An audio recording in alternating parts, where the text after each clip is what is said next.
نحمده ونصلي ونسلم على رسوله الكريم وعلى آله الطيبين الطاهرين وأصحابه الأكرمين أجمعين وعلى من تبعهم بإحسان إلى يوم الدين أما بعد. وقال تعالى في شأن حبيبه الكريم: إن الله وملائكته يصلون على النبي يا أيها الذين آمنوا صلوا عليه وسلموا تسليما. اللهم صل على سيدنا محمد وعلى آل سيدنا محمد وبارك وسلم. برادران عزیز، جیسے آپ سب جانتے ہیں کہ یہ محافل امام حمام امام حسین علیہ السلام اور آپ کے خاندان کے جو پہلے بیت اطہار ہیں ان کے تذکرے کے لیے ہم جمع ہوتے ہیں اور ہم پہلے بیت اطہار کے فضائل و مناقب کو جانتے ہیں. اللہ نے کیا فرمایا قرآن مجید میں، ان آیات کو بھی جانتے ہیں. حضور پاک نے احادیث کریمہ میں جو تاکید فرمائی ہے اہل بیت اطہار کی محبت کی، اس کو بھی جانتے ہیں.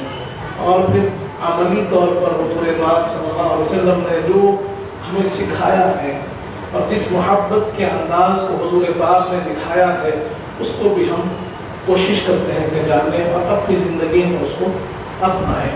لیکن ہم جانتے ہیں کہ ہمارا یہ طریقہ رہا ہے کہ پہلی جو محفل ہوتی ہے اس میں ہم حضرت عمر فاروق رضی اللہ عنہ کی شہادت کا ذکر کرتے ہیں، کیونکہ پہلی محرم الحرام کو تاریخ ملتی ہے حضرت عمر فاروق کی شہادت کی.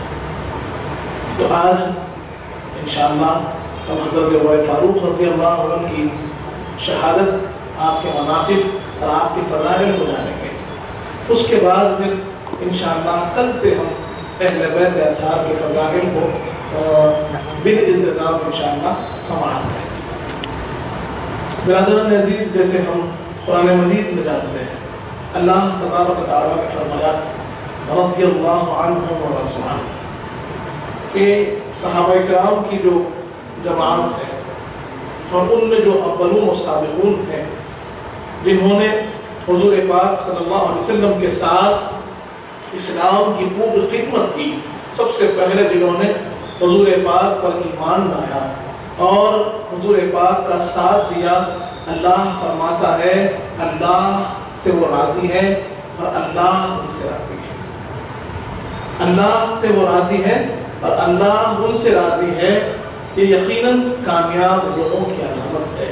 اب یہاں پر اگر ہم دیکھتے ہیں صحابہ کرام کی جماعت ہے، حضور پاک صلی اللہ علیہ وسلم نے جب اعلان نبوت فرمایا، آپ نے جب لوگوں کو دین کی دعوت دی اور اسلام کے پیغام کو عام کیا، ہم جانتے ہیں کہ وہ لوگ جو حضور پاک کو صادق و امین جانتے تھے، حضور پاک کی سچائی کو مانتے تھے، حضور پاک کی امانت داری کو، آپ کے کردار کو، آپ کے اخلاق کو تسلیم کرتے تھے، وہی لوگ جب بات آئی دین کی تو انکار کرنے لگے. حضور پاک کی سچائی کو جاننے والے انکار کرنے لگے.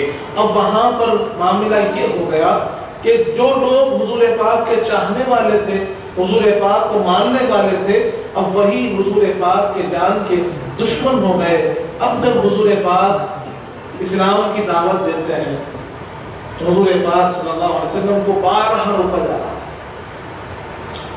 کہیں پر آپ کو اذیت ملتی ہے زبانی طور پر کہ حضور پاک صلی اللہ علیہ وسلم بات کرتے ہیں تو آپ پر طعن و تشنہ ہوتا ہے، آپ پر زبان سے حملہ ہوتا ہے، آپ کے دل کو تکلیف دی جاتی ہے. کبھی یہ ہوتا ہے کہ آپ پر پتھروں کی بارش ہوتی ہے، آپ کا جسم کا لہو لہان ہو جاتا ہے. کبھی معاملہ یہ ہے کہ آپ کے کاشان اقدس کے باہر لوگ کچرا ڈال رہے ہیں تاکہ آپ کو زحمت ہو. کبھی یہ ہو رہا ہے کہ کانٹے ڈال رہے ہیں تاکہ آپ کو زحمت ہو. آپ کے اطراف و اخلاق والے لوگ ہی آپ کے دشمن ہو گئے. لیکن اللہ بھی اہتمام فرما رہا ہے. اور حضور پاک صلی اللہ علیہ وسلم کی ذات گرامی وہ ہے کہ آپ اپنے مشن سے ہٹتے نہیں ہیں. ان چیزوں کی وجہ سے، ان اذیتوں کی وجہ سے، ان تکالیف کی وجہ سے آپ اپنے مشن کو نہیں چھوڑتے، آپ اپنے کام کو نہیں چھوڑتے.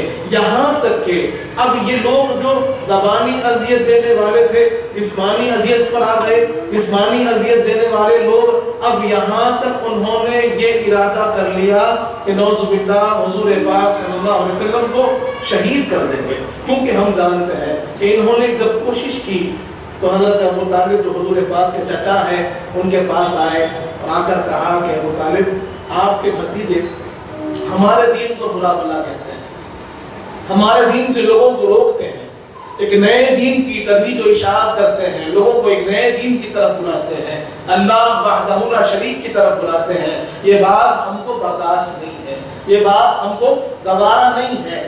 آپ یہ کام کیجئے کہ ان سے پوچھ لیجئے کہ وہ کیا چاہتے ہیں، ان کو کیا چاہیے.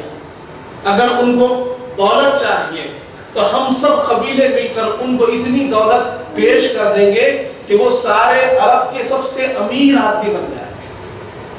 اگر ان کو مقام و مرتبہ چاہیے، رفعت و بلندی چاہیے تو ہم تمام مل کر ان کو اپنا سردار تسلیم کر لیں گے، کیونکہ ان کی ذات میں وہ تمام خوبیاں ہیں. اب اس کے بعد پھر کہا کہ اگر یہ بھی نہیں چاہیے، اگر کوئی عورت ان کو چاہیے تو سب سے حسین و جمیل عورت سے ان کا ہم نکاح کرا دیں گے. لیکن شرط ایک ہی ہے کہ وہ ہمارے دین کو برا نہ کہیں اور ہمارے دین سے لوگوں کو نئے دین کی طرف مت بلائیں. جب یہ بات حضور پاک کے سامنے پیش ہوئی تو حضور پاک صلی اللہ علیہ وآلہ وسلم نے ارشاد فرمایا، اے لوگو اگر تم مجھے ایک ہاتھ میں سورج لا کر دے دو اور ایک ہاتھ میں چاند لا کر دے دو تب بھی میں دین اسلام کو چھوڑنے والا نہیں، تب بھی میں اپنے مشن کو چھوڑنے والا نہیں، تب بھی میں تبلیغ اسلام کو چھوڑنے والا نہیں ہوں. اگر تم مجھے اذیت دو تب بھی چھوڑنے والا نہیں ہوں، اگر مال و دولت دو تب بھی چھوڑنے والا نہیں ہوں. یہ میرے یہاں آنے کا مقصد ہے، میرے حیات کے مقاصد میں یہ مقصد ہے کہ میں دین اسلام کو لوگوں تک عام کروں اور ہر اس مقام پر اسلام کو پہنچا دوں جہاں پر لوگ اللہ سے ناواقف ہیں، اللہ کی معرفت نہیں رکھتے ہیں، ان کو اللہ کی حقیقی معرفت عطا فرماؤں. تو انہوں نے ہر اعتبار سے کوشش کر لی تو پھر انہوں نے کہا کہ ایسے نہیں ہوگا، اب تو کوئی سخت قدم اٹھانا پڑے گا، اب سخت قدم اٹھانا پڑے گا.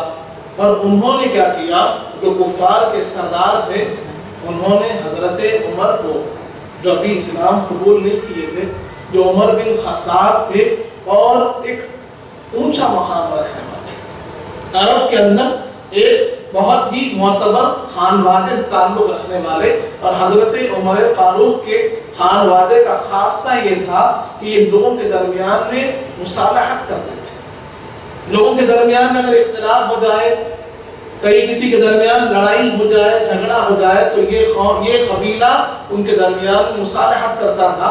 لوگوں کے فیصلے ان کے پاس ہوا کرتے تھے. اب بلا کر انہوں نے حضرت عمر فاروق کو ابھارا، کہا کہ دیکھو عمر، انہوں نے ہمارے دین کے ساتھ کیا کر دیا ہے، ہمارے اندر انہوں نے اختلاف پیدا کر دیا ہے، ہمارے اندر انہوں نے رخنہ ڈال دیا ہے. اب ہمارے ہی لوگ ان کے ساتھ ہو گئے، ہمارے دین کو لوگ برا بھلا کہہ رہے ہیں. اگر اب ایکشن نہیں ہوگا تو پھر کبھی ایکشن نہیں ہوگا. یہ کہہ کر انہوں نے حضرت عمر فاروق کو تیار کیا اور وہ اس بات پر آمادہ ہو گئے، اس بات پر تیار ہو گئے کہ میں نعوذ باللہ حضور پاک صلی اللہ علیہ وسلم کو شہید کر دوں گا. اور ادھر حضور پاک صلی اللہ علیہ وسلم بھی حضرت عمر کو یاد کر رہے ہیں. اللہ کے سامنے حضور پاک ارشاد فرماتے ہیں، اللہم اعز الاسلام بعمر، اے اللہ اسلام کو عمر کے ذریعے سے عزت عطا فرما، عمر کے ذریعے سے عزت عطا فرما. ایک اور روایت میں آتا ہے عمر بن ہشام یا عمر بن خطاب، یہ دونوں میں سے تجھے جو پسند ہو اس کے ذریعے سے عزت عطا فرما. اب ادھر حضور پاک نے حضرت عمر فاروق کی ہدایت کی دعا کی. اسلام کی دعا کی، اور ادھر کفار قریش نے، قریش کے سرداروں نے حضرت عمر کو آمادہ کر دیا، اس بات پر تیار کر دیا کہ وہ حضور پاک صلی اللہ علیہ وسلم کے ساتھ جا کر لڑائی کرے اور نعوذ باللہ حضور پاک کو شہید کر دے۔ اب دن طے پایا اور عمر بن خطاب اپنے ہاتھ میں تلوار لے کر گھوڑے پر سوار ہو کر نکلے ہیں۔ بڑا چہرے پر جلال ہے، لوگوں نے پوچھا کہاں جا رہے ہیں عمر؟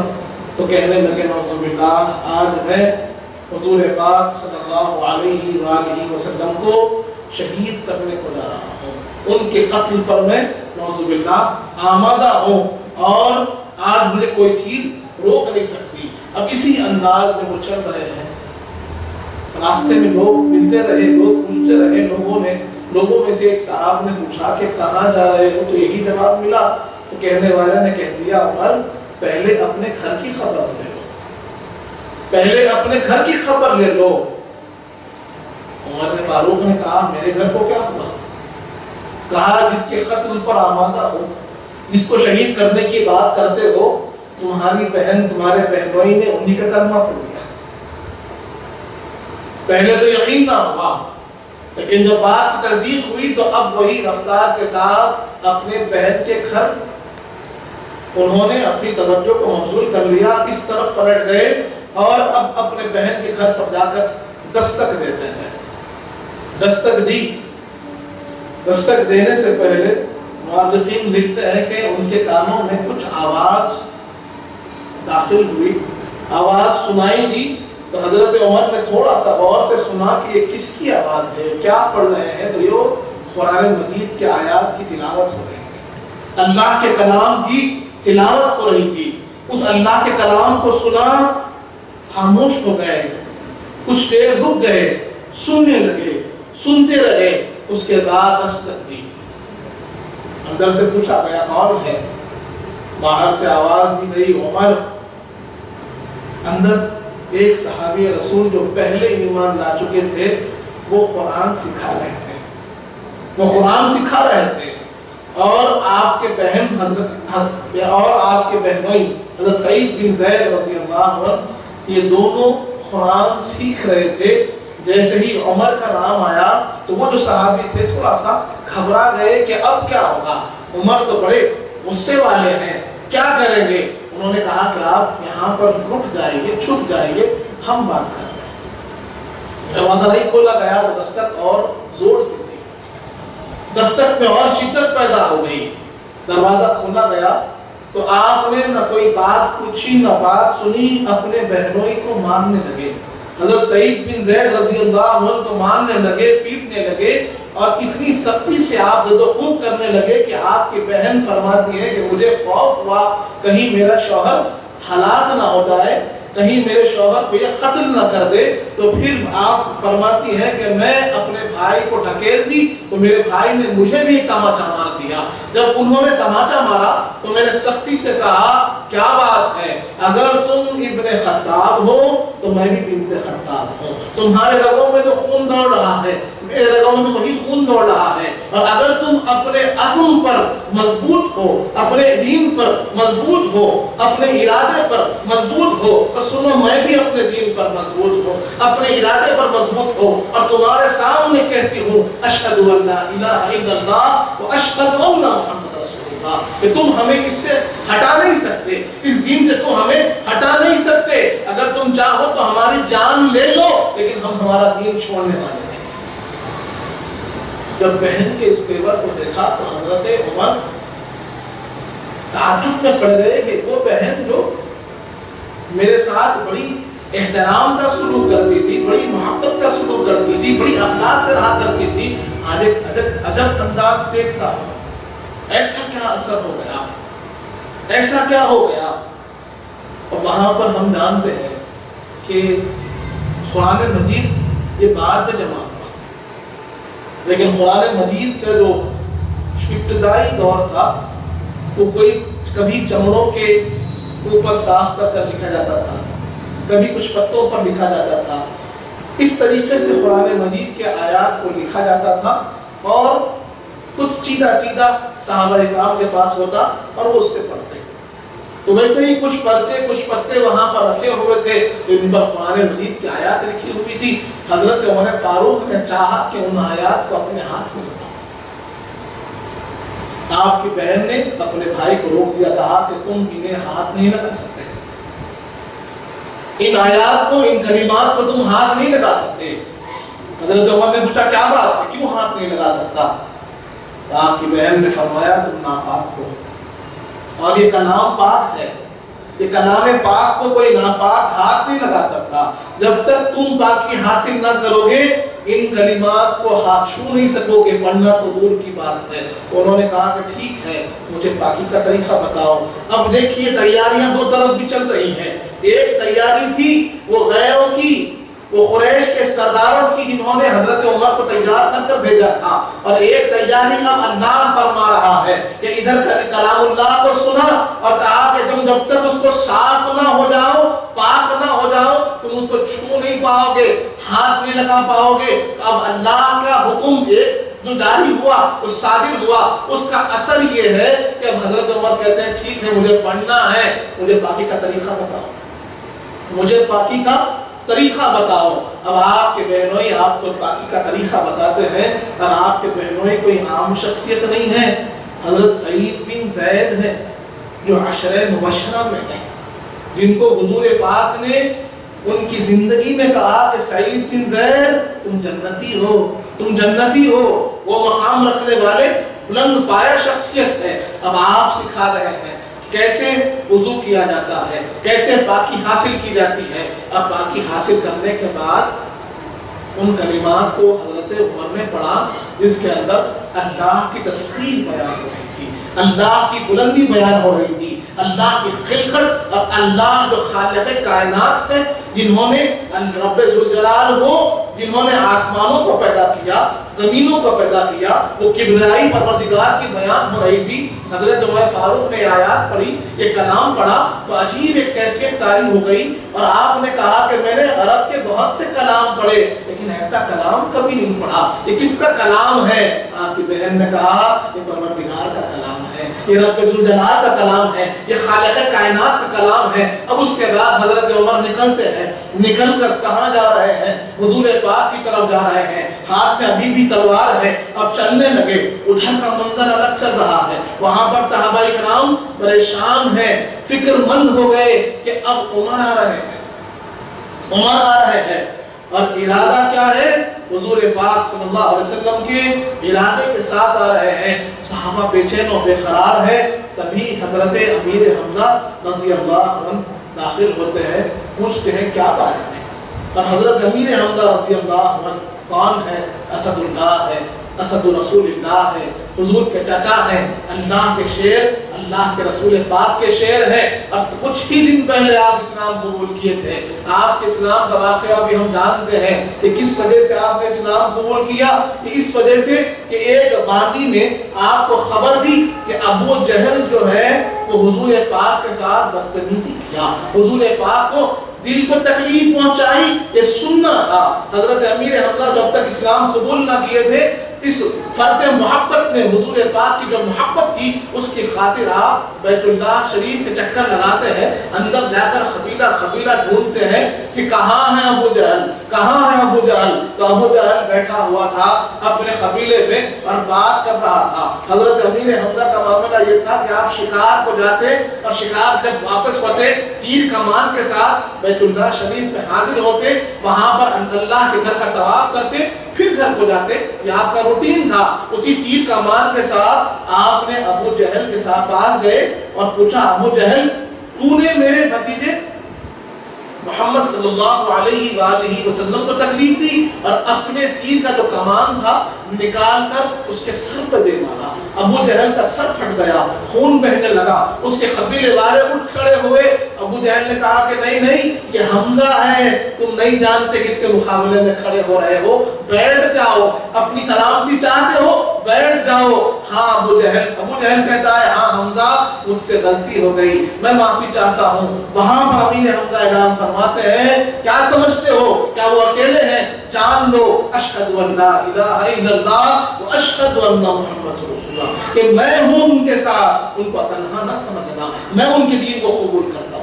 اس کے بعد امیر حمزہ کہتے ہیں کہ میرے دل میں نے محبت میں کہہ تو دیا، لیکن بعد میں بے چین و بے قرار بھی ہو گیا کہ میں نے کیا کر دیا۔ آپ کہتے ہیں کہ کچھ دیر تک بے چینی رہی، بے قراری رہی، اس کے بعد جب بے قراری بڑھ گئی تو میں جا کر اپنے بھتیجے حضور پاک صلی اللہ علیہ وسلم سے ملاقات کیا اور سارا ماجرا سنا دیا کہ میں نے فرض محبت میں کہہ تو دیا ہے، لیکن میں جانتا ہی نہیں اسلام کیا ہے، جانتا ہی نہیں پیغام کیا ہے، ذرا بتائیے تو صحیح۔ حضور پاک نے پھر حضرت امیر حمزہ کو اسلام کی حقانیت اور اسلام کے جو پیغام ہے پہنچایا۔ آپ نے کہا کہ پھر تو سچ ہے، یقیناً میں آپ پر ایمان لاتا ہوں۔ تو کچھ دن پہلے آپ اسلام قبول کیے تھے، جب صحابہ اکرام رضی اللہ عنہم ڈرنے لگے، خوف طاری ہونے لگا، فکر مندی ہونے لگی کہ حضرت عمر آئے گے تو کون مقابلہ کریں گے، تو حضرت امیر حمزہ اٹھ کھڑے ہوئے کہ فکر نہ کرو، اگر عمر آئیں گے تو حمزہ زندہ ہے، حمزہ تیار ہے، اور جب تک حمزہ ہے حضور پاک کی طرف کوئی قدم نہیں پڑا سکتا۔ اور حضرت امیر حمزہ کی خصوصیت یہ تھی کہ بیک وقت آپ دونوں ہاتھوں سے تلوار چلاتے تھے، دونوں ہاتھوں سے تلوار چلاتے تھے، اور بہت بڑے سپہ سالار عرب کے مانے جاتے تھے۔ جب آپ تیار ہوئے حضور پاک نے کہا چچا آپ بیٹھ جائیے، فکر مند ہونے کی ضرورت نہیں ہے، آپ بیٹھ جائیے۔ لیکن حضرت امیر حمزہ بھی اب بے چین و بے قرار ہو گئے۔ ہم جانتے ہیں کہ حضور پاک کو سب سے زیادہ چاہنے والی ذات امیر حمزہ کی ذات ہے، اور حضور پاک فرماتے ہیں چچاؤں میں سب سے زیادہ کسی سے میں محبت کرتا ہوں تو حمزہ سے محبت کرتا ہوں، اور بھائیوں میں سب سے زیادہ کسی سے محبت کرتا ہوں تو علی سے محبت کرتا ہوں۔ حضور پاک کی محبت کا انداز بھی یہ ہے۔ اب حضرت امیر حمزہ بھی بے چین و بے قرار ہے، ہاتھ میں تلوار ہے، اب آپ بھی بے چین ہیں۔ ادھر دستک ہوتی ہے، ارقم بن ارقم کا مکان ہے، دستک ہو رہی ہے، آواز دی گئی کون ہے، تو کہا گیا عمر۔ حضرت امیر حمزہ پھر کھڑے ہوئے، حضور پاک نے کہا بیٹھئے، اور حکم دیا دروازہ کھول دیا جائے، دروازہ کھول دیا جائے۔ اب دروازہ کھلا، حضرت عمر فاروق اپنی تلوار کے ساتھ اندر داخل ہوتے ہیں۔ حضور پاک کی نگاہ کرم حضرت عمر فاروق پر ٹکرائی، حضرت عمر فاروق کی نگاہیں حضور پاک پر پڑی۔ حضور پاک نے پوچھا بتاؤ عمر کس نیت سے آئے ہو، کیا ارادہ ہے کہ تم کس ارادے سے آئے ہو؟ یہ کہتے ہیں خود حضرت عمر فاروق سناتے ہیں کہ یہ سننا تھا کہ میرے جسم پر ایک لرزہ طاری ہو گیا، میں کانپنے لگا۔ کون؟ حضرت عمر وہ جو خطی ہے کل 6 فٹ سے زیادہ جن کا قد ہے، وہ کہتے ہیں میں بچے کی طرح کانپنے لگا، ہاتھ سے تلوار چھوٹی، آنکھوں سے آنسو روا ہوئے، اور بے ساخت آواز نکلی اشہد ان لا الہ الا اللہ واشہد ان محمد رسول اللہ۔ ادھر حضرت عمر فاروق نے اسلام قبول کیا، کلمہ توحید پڑھا، صحابہ اکرام جو موجود تھے ایک بلند نعرے کو بلند کیا، تکبیر کا نعرہ بلند ہوا، نعرہ تکبیر کہ عمر اسلام قبول کر چکے ہیں، اسلام کو عمر کی طاقت مل چکی ہے۔ اور حضور پاک اللہ کا شکر ادا کرتے ہیں پروردگار میں نے تجھ سے عمر مانگا تھا، تو نے مجھے عمر عطا فرما دیا۔ برادران عزیز، صحابہ اکرام کے چہرے پر خوشی کی لہر ہے۔ اس کے بعد پھر حضرت عمر عرض کرتے ہیں یا رسول اللہ کیا ہم حق پر نہیں ہیں؟ حضور پاک نے کہا یقین عمر ہم حق پر ہیں، ہم حق پر ہیں، ہمارا ایک ایک کلمہ، ہمارا ہر پیغام حق ہے، ہمارا دین حق ہے، ہمارا قرآن حق ہے، ہمارا پروردگار حق ہے، ہر پیغام ہمارا حق ہے۔ اس پر حضرت عمر عرض کرتے ہیں یا رسول اللہ اگر ہم حق پر ہیں تو پھر ہم اب یہاں چھپ کر اللہ کی ذکر نہیں کریں گے، چھپ کر اللہ کی عبادت نہیں ہوگی، اب تو اس کا اعلان ہوگا، اب تو علل اعلان اللہ کا ذکر کیا جائے گا۔ جیسے ہی حضرت عمر فاروق نے تجویز رکھی، حضرت امیر حمزہ نے عرض کیا یا رسول اللہ میں بھی عمر کی تائید کرتا ہوں کہ اب یہ چھپ چھپ کر اللہ کا ذکر نہیں ہوگا۔ صحابہ اکرام نے کہا یا رسول اللہ یقیناً بہت بہترین موقع ہے۔ حضرت عمر فاروق نے عرض کیا یا رسول اللہ اگر آپ اجازت دیں تو ہم 2 صف بنا لیں گے، ایک صف کے سامنے میں کھڑا ہو جاؤں گا، ایک صف کے سامنے حضرت امیر حمزہ کھڑے ہو جائیں گے۔ اب دونوں صفیں تیار ہوتی ہیں، حضور پاک درمیان میں چل رہے ہیں، اب 2 صفیں صحابہ اکرام کی 20 ادھر ہے 20 ادھر ہے، کیونکہ حضرت عمر فاروق یہ 40ویں صحابی تھے۔ آپ کا نمبر صحابہ اکرام میں 40واں تھا، اب 40 صحابہ اکرام چل رہے ہیں، حضور پاک درمیان میں چل رہے ہیں۔ ادھر بیت اللہ کے اطراف میں تمام جو کفار کے سردار تھے، قریش کے سردار بیٹھے ہیں انتظار میں کہ اب خبر آئے گی، اب خوشخبری ملے گی، کیونکہ عمر جس کام کے لیے جاتے ہیں وہ کام خالی نہیں چھوڑتے، لیکن ان کو کیا معلوم تھا کہ وہ حضرت عمر فاروق کی کیفیت بدل گئی، اور اس منظر کو ڈالا پہ سے اللہ کس پیارے انداز میں بیان کرتے ہیں۔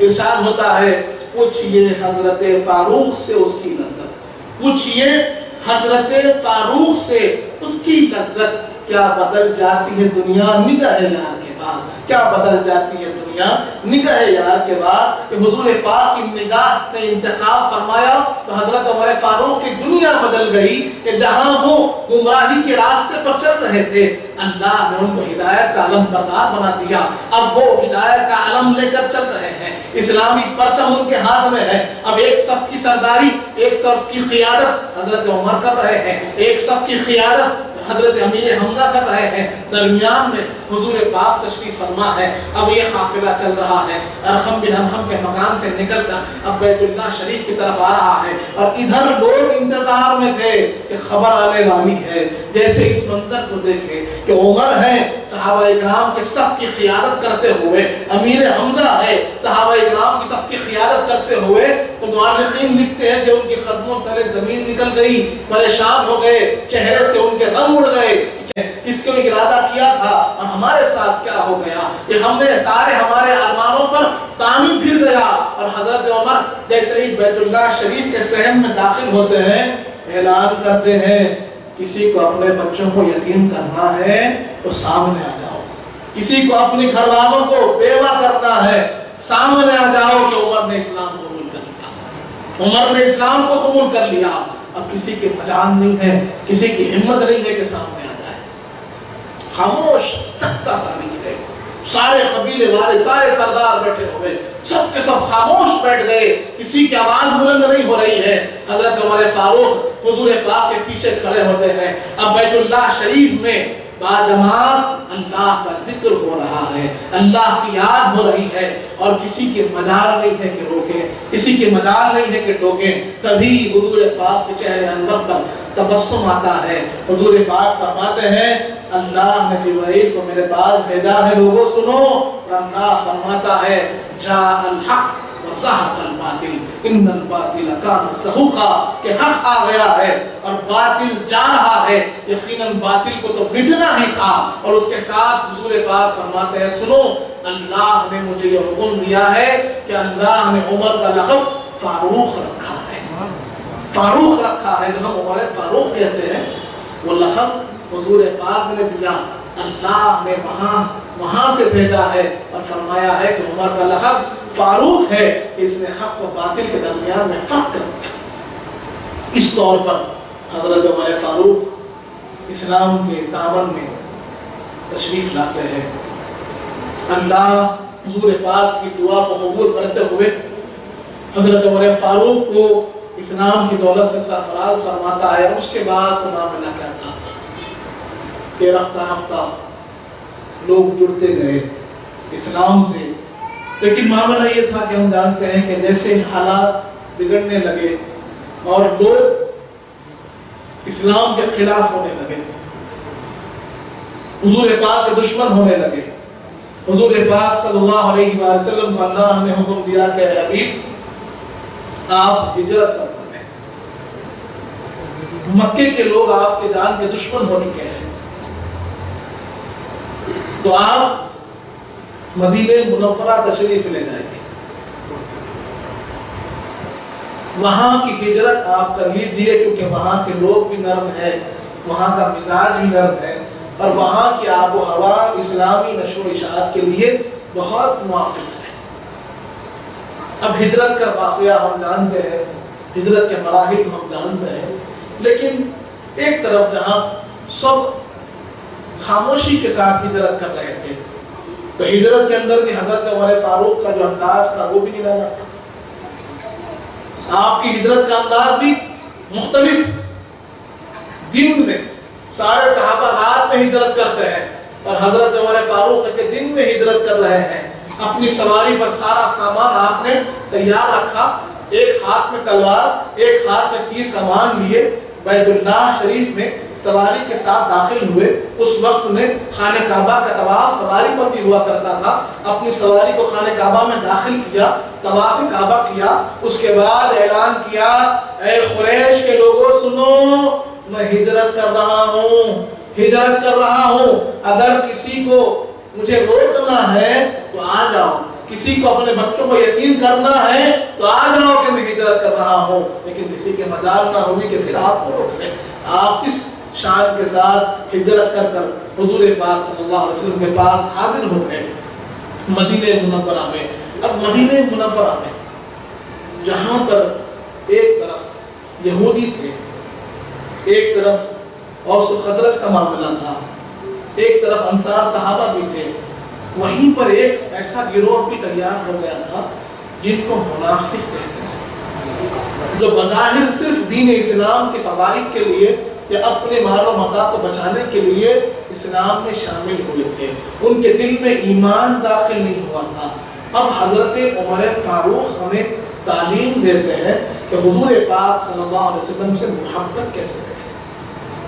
محبت رسول کا مقام کیا ہوتا ہے، ادب رسول، حکم رسول، اس کا مقام کیا ہوتا ہے، اس بارے میں حضرت عمر فاروق سکھا رہے ہیں. تو آپ کو سکھانے کا انداز بھی آپ ہی کی طرح ہے.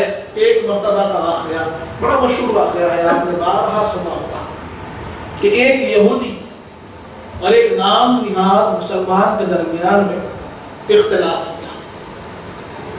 آپس میں کسی مسئلے میں کسی چیز کو لے کر اختلاف ہو گیا اور ایک کا دعویٰ یہ تھا کہ یہ چیز میری ہے، دوسرے کا دعویٰ یہ تھا کہ یہ چیز میری ہے. اب کریں تو کیا کریں؟ تو مسلمان نے کہا چلو ہمارے نبی رسول پاک صلی اللہ علیہ وآلہ وسلم کی بارگاہ پر چلتے ہیں اور وہاں پر اس کا فیصلہ کریں. اور یہودی بھی یہ بات کو جانتے تھے کہ حضور پاک سے بہتر فیصلہ کرنے والی ذات کسی کی نہیں ہے، سرور کائنات سے بہتر کوئی اور فیصلہ نہیں فرماتے. اور حق کا فیصلہ کہیں ہوتا ہے تو حضور پاک کے پاس ہوتا ہے. اس نے کہا، یہودی نے بھی کہا چلو ٹھیک ہے آپ کے نبی کے پاس چلتے ہیں. اب وہ نام نہاد مسلمان بھی ہے، ایک طرف یہودی ہے، یہ دونوں مل کر حضور پاک کی بارگاہ میں آئے اور آ کر اپنے مسئلے کو پیش کیا اور عرض کیا کہ یہ چیز کے بارے میں، روایات میں آتا ہے کہ بکری کے بارے میں یا کسی چیز کے بارے میں اختلاف ہوا. جب معاملہ پیش کیا گیا، دونوں نے اپنے دلائل کو پیش کیا، دونوں نے اپنے پاس جو موجود ثبوت تھے وہ پیش کیے. حضور پاک نے تمام مسئلے کو، تمام معاملے کو ملاحظہ فرمایا اور حکم دیا کہ یہ چیز یہودی کی ہے، یہودی کے حق میں فیصلہ دیتا ہوں. حضور پاک کا فیصلہ ہو گیا. اب اس کے بعد ایک مسلمان کا کام یہ ہے کہ سرور کائنات کے فیصلے کے سامنے اپنے سر کو خم کر دے، حضور پاک کے فیصلے کو سر آنکھوں پر رکھے. لیکن نام نہاد مسلمان تھا، دل میں ایمان جاگوزی نہیں ہوا تھا، حضور پاک کی محبت دل میں نہیں تھی.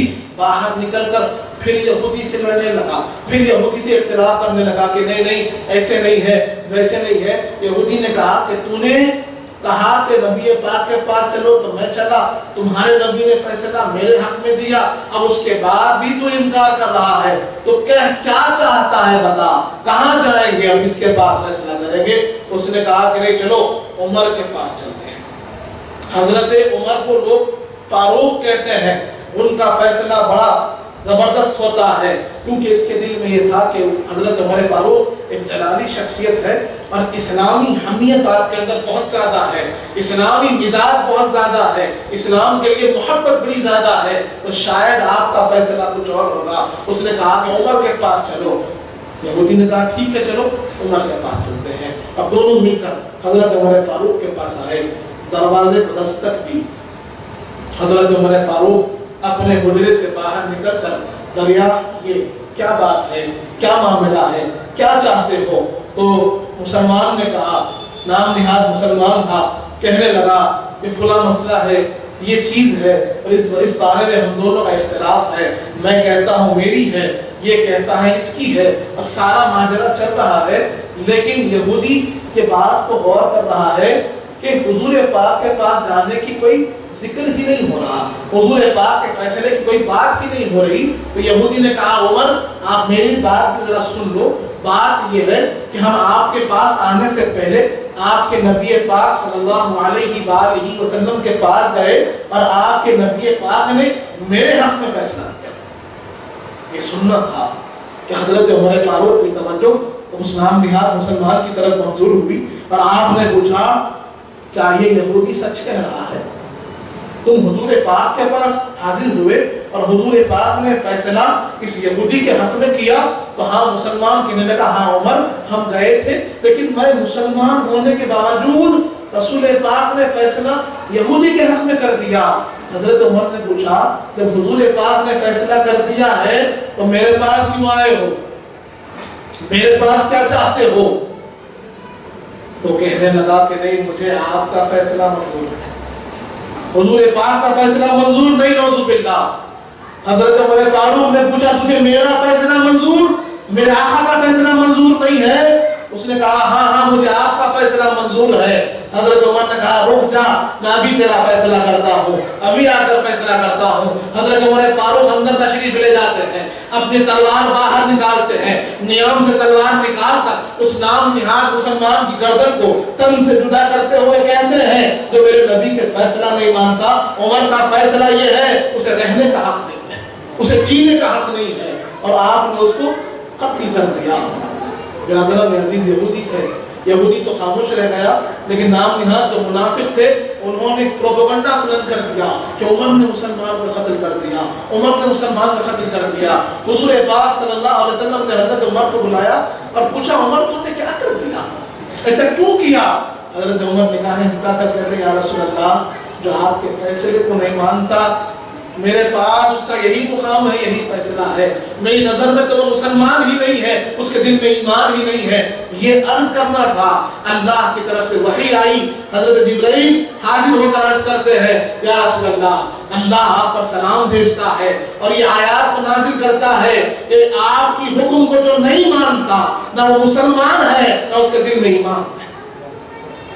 حضرت عمر فاروق کی تائید پروردگار نے کی اور یہ بات بتا دی کہ جو حضور پاک کے فیصلے کو نہیں مانتا وہ سچا مسلمان ہو ہی نہیں سکتا. برادران عزیز تو ادب سکھایا گیا.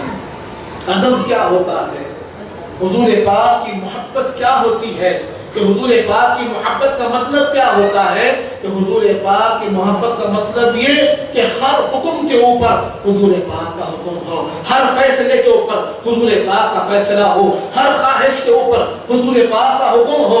آج ہمارے لیے بھی یہی طرز ہے، آج ہمارے لیے بھی یہی بات ہے کہ جہاں ہم حضور پاک کی محبت کا دم بھرتے ہیں وہاں پر ہمارے لیے بات لازم ہے کہ ہم حضور پاک کے حکم کو ہماری ہر خواہش پر، ہر تمنا پر، ہر ایک چیز کے اوپر حضور پاک کے حکم کو رکھیں. لیکن یہاں ہمیں غور کرنے کی ضرورت ہے کیا ہم یہ کام کر رہے ہیں، کیا واقعتاً ہماری صبح شام اللہ اس کے رسول کے حکم کے مطابق ہے یا نہیں ہے. تو پھر ہمیں کرنا چاہیے، اپنے اندر انخلاف لانا چاہیے اور حضور پاک کے حکم کو جیسے حضرت عمر فاروق نے مانا ہے ویسے ہمیں بھی ماننا چاہیے. برادران عزیز اس کے بعد حضرت عمر فاروق کا وہ واقعہ بھی ہمارے سامنے ہے کہ جہاں پر آپ نے سکھایا ہے کہ یقین کسے کہتے ہیں، ایمان کیا ہوتا ہے اور ایمان کی اصل کیسی ہوتی ہے.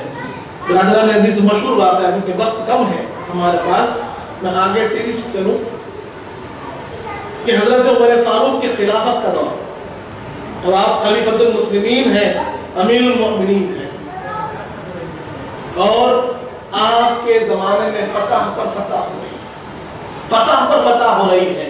اسلامی حکومت مملکت بڑھتی چلی جا رہی ہے، بڑھتی چلی جا رہی ہے. قیصر بھی آپ کے نام سے کانپتا ہے، کسریٰ بھی آپ کے نام سے کانپتا ہے، ہرقل بھی آپ کے نام سے پریشان ہے. یہ کون ہے عمر، آخر کیسے روکیں، کیا کریں؟ تو بڑے بڑے بادشاہ آپ کے نام سے پریشان تھے. تو وہیں پر جو چھوٹے چھوٹے بادشاہ تھے، چھوٹے چھوٹے اپنے چھوٹے چھوٹے بادشاہتیں رکھنے والے لوگ تھے، وہ چاہتے تھے کہ حضرت عمر سے دوستی کریں. مصالحت کر لیں تاکہ بچ جائے، اور اس کے لیے کیا کر رہے تھے؟ تحفے بھیجتے تھے۔ تو ایک ایسی جماعت، ایک ایسا ہی ایک وفد آیا بادشاہ کی طرف سے کہ وہ حضرت عمر کو تحفہ دے، خلیفہ رسول کو، خلیفۃ المسلمین کو تحفہ دے کر ان سے مصالحت کرتے۔ اب لوگ، بادشاہ کا وفد، ہاتھ میں جواہرات بھی ہے، سونا بھی ہے، کپڑا بھی ہے، الگ الگ نعمتوں کے ساتھ مدینے کی گلیوں میں حاضر ہوتے ہیں۔ حاضر ہو کر پوچھتے ہیں کہ بتائیے آپ کے خلیفہ کا محل کہاں ہے؟ تو مدینے کے لوگوں نے کہا کہ ہمارے خلیفہ کا کوئی محل نہیں ہے، ان کا ایک گھر ہے، حجرہ ہے جہاں پر وہ رہتے ہیں۔ تو لوگوں سے پوچھنے لگا اچھا بتاؤ ٹھیک ہے دربار تو ہوگا بھائی، خلیفۃ المسلمین جو 3 بر اعظموں پر جن کی حکومت چل رہی ہو ان کا دربار تو ہوگا۔ تو مدینے کے لوگوں نے کہا کہ بھائی دربار تو یہاں ایک ہی ہے، تو رسول پاک کا دربار ہے، دربار تو ایک ہی ہے، ہمارے پاس کوئی اور دربار نہیں چلتا، سارے معاملے طے ہوتے ہیں تو دربار رسول سے طے ہوتے ہیں۔ ہمارے خلیفہ بھی بیٹھتے ہیں تو مسجد نبوی شریف میں بیٹھتے ہیں، کوئی خاص دربار الگ سے مقرر نہیں، دربار رسول میں ہی ہمارے خلیفہ بیٹھتے ہیں۔ لوگوں نے کہا ٹھیک ہے، خلیفہ سے ملا دیجیے، کہاں پر ملاقات ہو سکتی ہے یہ تو بتا دیجیے۔ تو انہوں نے کہا دیکھو کسی بڑھیا کا پانی بھر رہے ہوں گے، خلیفۃ المسلمین ہے، اب تعارف ہو رہا ہے کہاں ہے بتائیے، تو کہتے ہیں دیکھو کہیں کسی بڑھیا کا پانی بھر رہے ہوں گے۔ ہمارے خلیفہ کی عادت ہے کہ جو کمزور ہوتے ہیں ان کی مدد کرتے ہیں، اگر بڑھیا پانی نہ بھر سکے وہ پانی بھر دیتے ہیں۔ اب تلاش کرتے کرتے کنویں کے پاس پہنچے تو کہا کہ نہیں ابھی پانی بھر رہے تھے، یہاں سے کچھ ہی دیر پہلے نکلے ہیں۔ اچھا کہاں ملیں گے؟ تو بتایا گیا کہ وہ جو ریت میں ایک شخص لیٹے ہوئے ہیں، ہاتھ کا تکیہ بنا ہوا ہے، ریت کا بستر ہے، لیٹے ہوئے ہیں، ایک کانٹی دار درخت ہے جس کے سائے میں ہے، وہ ہے ہمارے خلیفہ۔ اب یہ سارا بادشاہ کا وقت ہے، تحفے لے کر اب پیچھے پیچھے پیچھے پیچھے وہاں تک پہنچ گئے۔ دیکھتے کیا ہے کہ حضرت عمر فاروق ہیں، مٹی پہ ریت پہ لیٹے ہوئے ہیں، کسی کی مجال نہیں ہے نہیں کہہ سکے، کسی کی مجال نہیں ہے کہ اٹھا سکے۔ کچھ دیر انتظار کے بعد جب آپ کی آنکھ بیدار ہوئی تو پوچھا کیا بات ہے لوگوں، کس غرض سے آئے ہو؟ تو کہنے لگے کہ یہ تحفے لائے ہیں ہمارے بادشاہ کی طرف سے، آپ قبول کر لیجیے۔ آپ نے کہا کہ مجھے تحفوں کی ضرورت نہیں ہے، انہیں بیت المال میں دے دو، عوام کے لیے اس کو رکھ دیا جائے۔ اب ان میں کا ایک آدمی تھا، اس نے کہا کہ بھائی کیسے ان کو امپریس کیا جائے، کوئی ایسی چیز تو ہو کہ جس کے ذریعے سے یہ ہم سے راضی ہو جائے۔ اس نے کہا کہ خلیفہ آپ کو ایک ایسی چیز دوں گا جس کو دیکھ کر آپ خوش ہو جائیں گے۔ حضرت عمر نے پوچھا کیا چیز ہے، کیا چیز دیتے ہو؟ اس نے کہا کہ یہ ایک ایسی شیشی ہے، اس میں ایسا زہر ہے کہ چند خطرے اگر آپ کسی دریا میں ڈال دیجیے اور اس دریا سے اگر آپ کے دشمن پانی پی لے تو چند خطروں کے عوض سارا لشکر مر جائے گا، ایسا زہر میں نے لایا۔ کنویں میں ڈال دیجیے، وہ کنویں سے پانی پیئیں گے تو وہ لشکر مر جائے گا، ایسا زہر ہی یہ۔ حضرت عمر فاروق نے اس شیشی کو لیا، غور سے دیکھا تو ان لوگوں کے چہروں پر بھی یہ بات آ گئی کہ چلو کوئی چیز تو پسند آئی، کوئی چیز تو پسند آئی۔ ابھی وہ بات ہی کر رہے تھے، اشاروں میں باتیں چل ہی رہی تھی کہ حضرت عمر فاروق نے شیشی کھولی، اس پر کچھ دم فرمایا اور ساری شیشی پی گئے، ساری کی ساری زہر کی بوتل پی گئے۔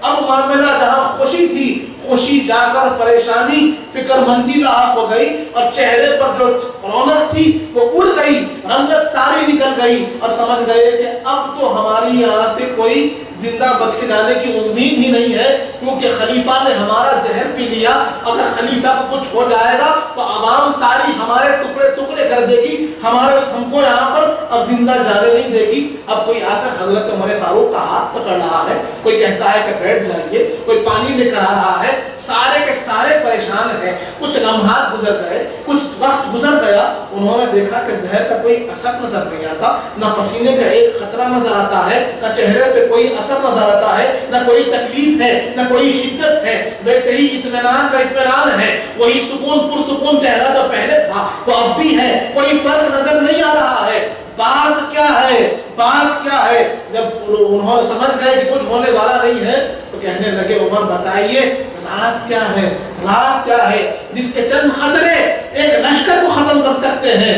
ساری بوتل آپ نے پی لی, سارا زہر آپ نے پی لیا, لیکن کچھ نہ ہوا, کیا بات ہے؟ حضرت عمر فاروق نے کہا کہ تمہیں یقین تھا اس زہر پر, مجھے بھروسہ ہے تو پروردگار پر. تمہیں یقین ہے یہ سبب پر, مجھے بھروسہ ہے مسبب الاسباب پر. اور میں یقین کرتا ہوں کہ جب تک میرا رب نہیں چاہتا کچھ نہیں ہوتا, اور میں نے پڑھا بھی وہی ہے.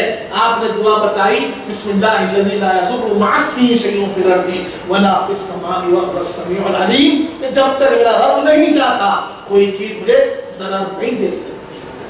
برادران عزیز, یہ ایمان ہے حضرت عمر فاروق. حضرت عمر فاروق ہم کو سکھا رہے ہیں, صرف زبان سے نہیں, پریکٹیکل میں وہ ایمان ہونا چاہیے.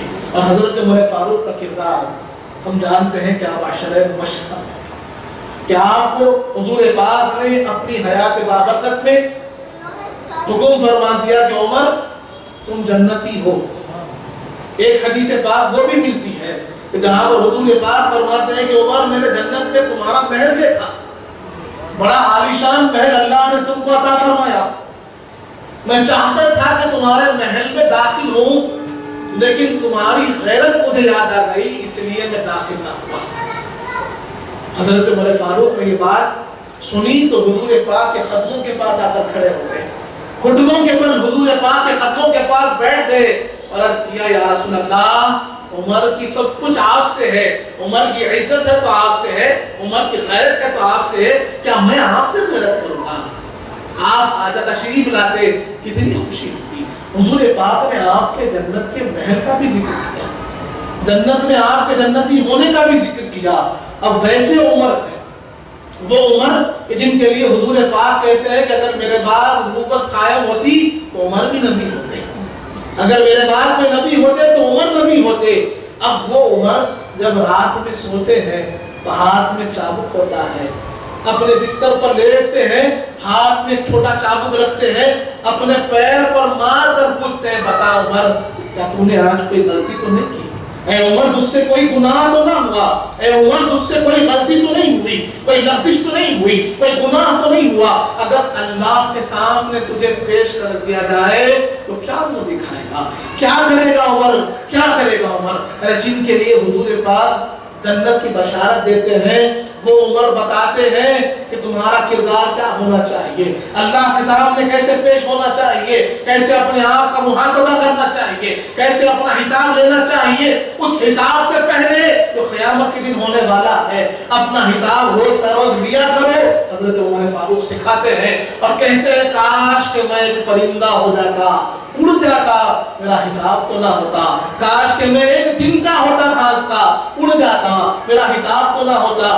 وہ عمر کہ جن کو حضور پاک نے جنت کی بشارت دی, وہ یہ کہتے ہیں کہ جب وہ اذان کی آواز سنتے ہیں چہرے کی رنگت بدل جاتی ہے, آنکھوں سے آنسو روا ہوتے ہیں, وضو کرتے ہیں, گزار و خطار ہوتے ہیں. لوگ پوچھتے ہیں کیوں رو رہے ہیں, تو کہتے ہیں اللہ کے سامنے جا رہا ہوں, کیا منہ لے کر جاؤں گا. برادران عزیز, ہم ان کی غلامی کا دم کرتے ہیں. ہمارا کام کیا ہے, ہمارا کردار بھی وہ ہو, ہمارے اخلاق بھی وہ ہو, ہمارے اعمال بھی وہ ہو, اور ہم ان کے راستے پر چلیں, اس راستے میں اختیار کیجئے جو حضور پاک نے سکھایا ہے, جس پر حضرت عمر فاروق چل کر بتاتے ہیں. اور جب اس راستے پر آ جائیں گے تو حضرت عمر فاروق کی یہ فضیلت بھی آپ کو سنا دوں کہ حضور پاک فرماتے ہیں کہ جس راستے پر عمر چلتا ہے شیطان اپنا راستہ بدل لیتا ہے. حضرت عمر فاروق کی وہ ذات ہے کہ حضرت عمر فاروق جس راستے پر چلتے ہیں حضور پاک فرماتے ہیں کہ شیطان اس راستے پر نہیں چل سکتا. اور آپ سے کہہ رہا ہوں, آپ اہل خاجری چمن ہیں اور آپ کو تو کئی عمروں کی نسبت حاصل ہے. آپ کو بڑے صاحب قبلہ, آپ کے پیر و مرشد وہ بھی عمر ہے، ہمارا دادا پیر قبلہ وہ بھی عمر ہے، تو ہمیں اتنے عمروں کی نسبت حاصل ہے، ہمارے اندر اس کردار کو اپنانے کی ضرورت ہے، ان اخلاق کو اپنانے کی ضرورت ہے اور اس نام سے جڑنے کی ضرورت ہے۔ برادران عزیز، انشاءاللہ ہم اس سلسلے کو جاری رکھیں گے اور کل یہ بات بھی سیکھیں گے، اس بات کو بھی جانیں گے کہ جس طرف حضرت عمر فاروق نے ہمیں کردار و اخلاق کی تعلیم دی، عمل اور عبادت کی تعلیم دی، ویسے ہی اہل بیت اطہار کی محبت کی آپ نے جیسے تعلیم دی، انشاءاللہ کل آئندہ اس کو ہم سماعت کریں گے۔ میں تجیدی سے دعاؤں کی گزارش کرتا ہوں، اس کے بعد پھر تناول تبرک کا اہتمام ہے، اس کے بعد نماز عشاء مسجد مولانا علی جائیں گے۔ سيدنا مولانا محمد وعلى آل سيدنا مولانا محمد وبارك وسلم. اللهم ربنا آتنا في الدنيا حسنة وفي الآخرة حسنة وقنا عذاب النار وادخلنا الجنة مع الأبرار يا عزيز يا غفار يا رب العالمين.